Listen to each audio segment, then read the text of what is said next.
কথাগুলো মন দিয়া শুনবেন। গাধাকে যখন সৃষ্টি করা হলো তখন গাধাকে বলা হলো, তোমাকে সকাল থেকে সন্ধ্যা পর্যন্ত প্রচুর পরিশ্রম করতে হবে, সারাদিন পিঠে বোঝা বয়ে বেড়াতে হবে, খেতে পারবে শুধুই ঘাস, তোমার মাথায় কোনো বুদ্ধি থাকবে না, আর তোমার আয়ু দেওয়া হবে 50 বছর। এইটা শুনে গাধা বলল, হে প্রভু, আমাকে 50 বছর না দিয়ে 20 বছর আয়ু দিন, আমি এত বছর বাঁচতে চাই না। সৃষ্টিকর্তা তার এই কথা মঞ্জুর করলেন। তারপর যখন কুকুরকে সৃষ্টি করা হলো তখন কুকুরকে বলা হলো, তুমি হবে মানুষের একজন কাছের বন্ধু, আর তোমার খাবার হবে মানুষের থেকে যাওয়া জুটা খাবার, আর তোমার আয়ু দেওয়া হবে 30 বছর।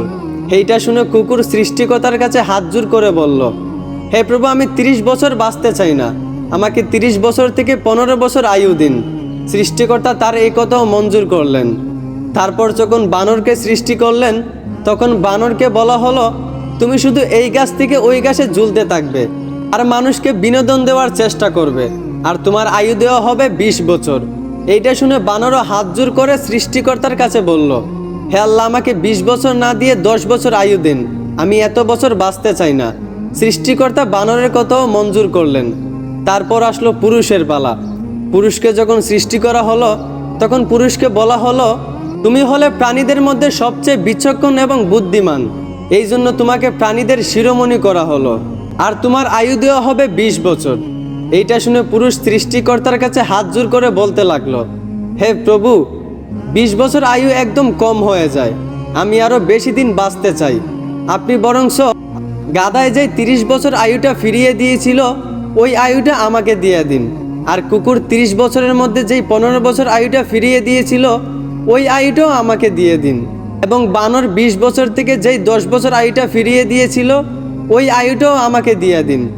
সৃষ্টিকর্তা পুরুষের এই কথাগুলো মঞ্জুর করলেন। তারপর থেকেই ছেলেরা 20 বছর পর্যন্ত পুরুষ হয়ে বাঁচে, আর যেই 30 বছর গাধার থেকে চেয়ে আনা হয়েছিল সেই 30 বছর পরিবারের বোঝা পিঠে বয়ে বাঁচে, ঠিক একদম গাধার মতোই। বাকি 15 বছর সন্তানরা যা দেয় তা খেয়েই বাঁচতে হয়। যেমন একটা কুকুরকে মানুষ যা দেয় তা খেয়েই বাঁচে, ঠিক তেমনি একটা পুরুষও বাকি 15 বছর এইভাবেই কাটাতে হয়, ঠিক একটা কুকুরের মতোই। আর বাকি 10 বছর পুরুষদেরকে বানরের মতোই বাঁচতে হয়। বানর যেমন এক ডাল থেকে আরেক ডালে ঝুলাঝুলি করে এবং মানুষকে বিনোদন দেয়, ঠিক তেমনি পুরুষদেরকেও বাকি 10 বছর বাঁচতে হয়, একবার ওই সন্তানের কাঁধে ঝুলে একবার ওই সন্তানের কাঁধে ঝুলে, এবং নাতিদেরকে বিনোদন দিয়ে এইভাবেই বাকি 10 বছর বাঁচতে হয়। এইটাই পুরুষের জীবন, এইটাই বাস্তবতা। আশা করি আমার কথাগুলো বুঝতে পারছেন। ধন্যবাদ।